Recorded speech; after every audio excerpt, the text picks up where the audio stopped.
Private credit has grown into nearly a $2 trillion market, filling the void left by banks after the global financial crisis.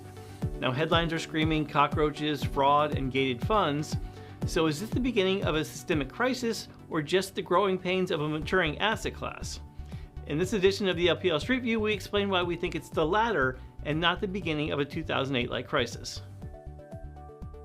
So what is private credit? Private credit is a broad asset class that is roughly $40 trillion in size and encompasses non-bank lending and debt investments that are not publicly traded. Instead of companies issuing public bonds that trade frequently, borrowers negotiate directly with investors, typically alternative asset managers, to create customized financing arrangements. Following the 2008 financial crisis, as bank regulation tightened, private credit expanded quickly. And today, the direct lending market alone represents nearly $2 trillion in deployed capital in the United States. The asset class spans several strategies, including mezzanine financing, real estate debt, distressed debt, and asset-backed lending. And while most of the categories I just named are still in very solid positions, direct lending, which is a small piece of the private credit ecosystem, is the area that has been in the headlines recently. Now, for the rest of the discussion, I'll refer to the direct lending segment as private credit, as that has been the preference within the financial media. So what's happening? The recent stresses in the private credit market stem from a combination of higher interest rates, slowing borrower fundamentals, and sharp AI-driven disruption pressures, particularly in the software and SaaS, or software as a service space. These sectors are heavily concentrated in the private credit markets, representing over 20% of loans in the market. Also, during the 2020 and 2021 cycle, many loans were underwritten with aggressive assumptions about growth, margins, and refinancing ease. As rates rose and valuations compressed, borrowers faced tighter conditions, weaker interest coverage, and a notable increase in the use of PIKs, which stands for payment in kind and means interest payments are not made in cash, but rather in additional securities or increased principal. And that signals that borrowers may not be able to afford these cash payments. As sentiment shifted in late 2025 and early 2026, redemption requests surged across several large private credit vehicles, outstripping normal quarterly limits. In response, managers imposed withdrawal caps, slowed redemptions, or activated formal gates. Now, importantly, while these make for poor headlines, these mechanisms are designed to protect investors by preventing forced liquidation of loans in thin secondary markets. But they do highlight the inherent mismatch between frequent redemption promises and the illiquid nature of the underlying assets.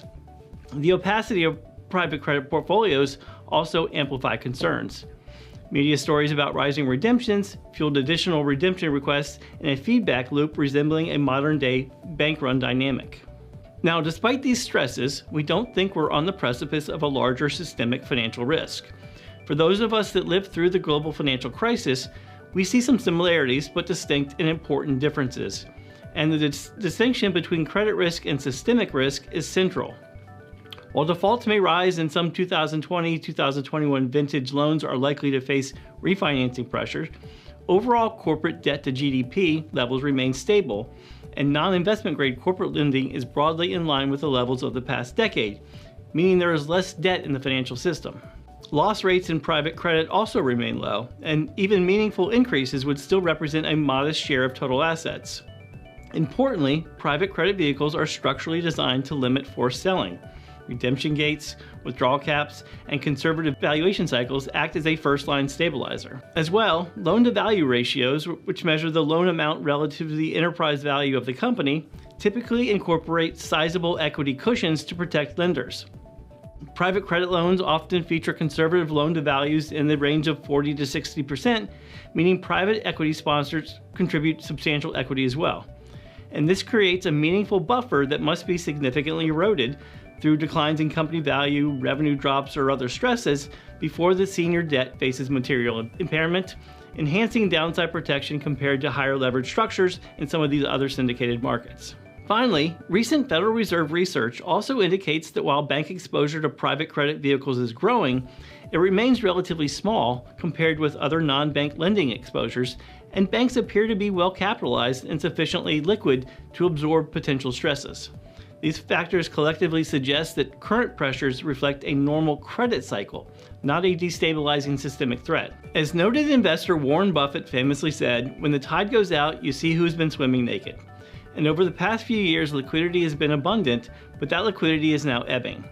While private credit is indeed confronting real challenges, from rising PIK usage to software sector disruption to liquidity mismatch dynamics, these do not imply that the asset class is fundamentally impaired in our view. Instead, we're likely in a phase of heightened dispersion and differentiation.